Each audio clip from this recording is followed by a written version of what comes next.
নমস্কার বন্ধুরা, ভজরি মান্না কিচেনে তোমাদের সবাইকে স্বাগত। আজকে চলে এলাম নিরামিষ দিনে খাওয়ার জন্য একটা পেঁপের রেসিপি নিয়ে।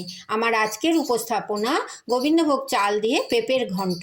চলো কি কি উপকরণ লাগছে আর কিভাবে রান্নাটা করছি আমরা দেখে নিই।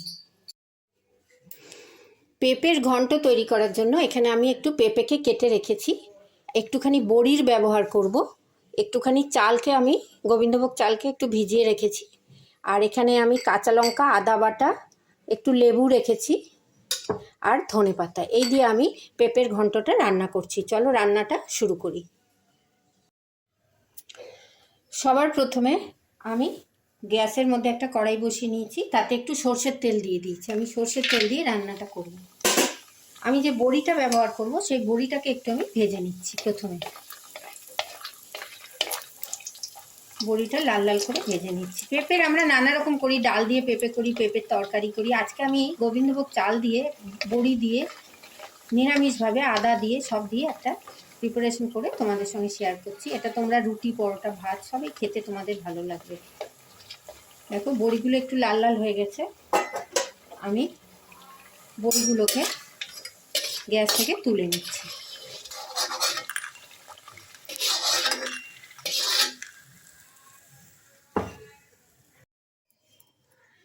বড়িগুলো তুলে নিয়ে আমি তেলের মধ্যে দুটো শুকনো লঙ্কা দিয়ে দিলাম, একটু তেজপাতা দিয়ে দিলাম আর একটুখানি গোটা জিরে দিয়ে দিচ্ছি।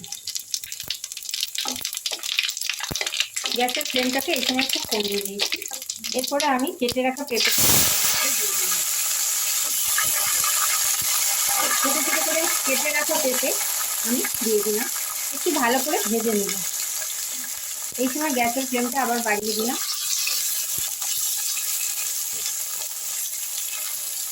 পেঁপেটাকে আমি একটু ভালো করে লাল লাল করে ভেজে নেবো। তোমরা এটা আলুও দিতে পারো, আমি আলু দিলাম না, আমি পেঁপে দিয়েই করছি। পেঁপেটা ভাজা হচ্ছে, তার মধ্যে আমি একটু পরিমাণ মতো নুন দিয়ে দিলাম আর একটু হলুদ দিয়ে দিলাম।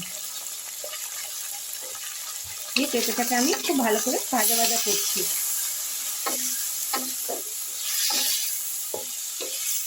একটু ভাজা ভাজা করে নিচ্ছি। পেঁপেটা প্রায় 3-4 মিনিট আমি তেলের মধ্যে একটু ভাজা ভাজা করে নিলাম, একটু লাল লাল হয়েছে অল্প অল্প।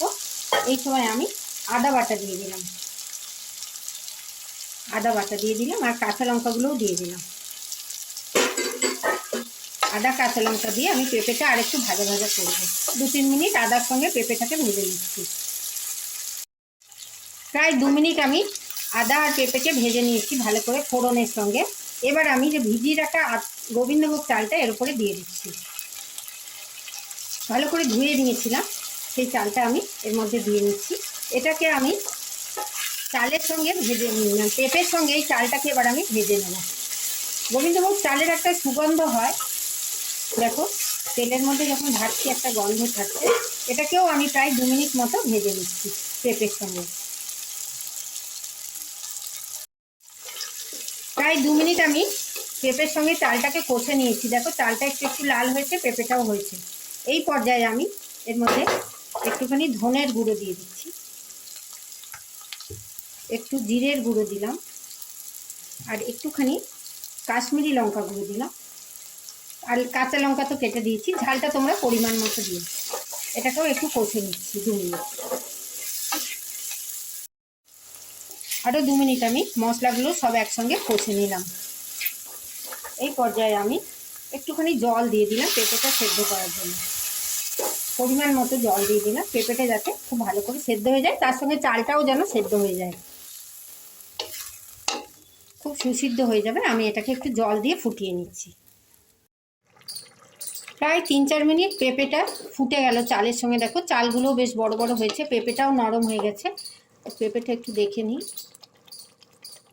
আর একটু হবে পেঁপেটা, আর 1-2 মিনিট কুক করলে আস্তে আস্তে ওটা আরও ভালো করে সুসিদ্ধ হয়ে যাবে। তাই জন্য আমি আরও 2 মিনিটের মতো এটাকে কষে নিচ্ছি। আরও প্রায় 2-3 মিনিট আমি পেঁপেটাকে এটা কুক করে নিলাম। একদম মাখো মাখো হয়ে গেছে, পেঁপেটাও সেদ্ধ হয়ে গেছে, চালটাও সেদ্ধ হয়ে গেছে। এই পর্যায়ে আমি এটাকে নামিয়ে নেব। তার আগে আমি একটুখানি ঘি দিয়ে দিলাম। নিরামিষ তরকারিতে একটু ঘি দিলে তার গন্ধটাই আলাদা হয়। আর দিয়ে দিচ্ছি একটু গোলমরিচ, না একটু গরম মশলা, ঘিয়ের পর একটু গরম মশলা দিলাম। এটা দিয়েও খুব ভালো করে নেড়ে নিলাম। এরকম সুস্বাদু পেঁপে তোমরা খেয়ে দেখো, রুটি বা ভাতের সঙ্গে খুব ভালো লাগে খেতে। ঘি গরম মশলার পর এবার আমি একটুখানি ধনেপাতা কুচি রেখেছি, সেটাকে আমি ওপর থেকে দিয়ে দিলাম। ধনেপাতাটা আমি খুব ভালো করে এখানে মাখামাখি করে দিচ্ছি।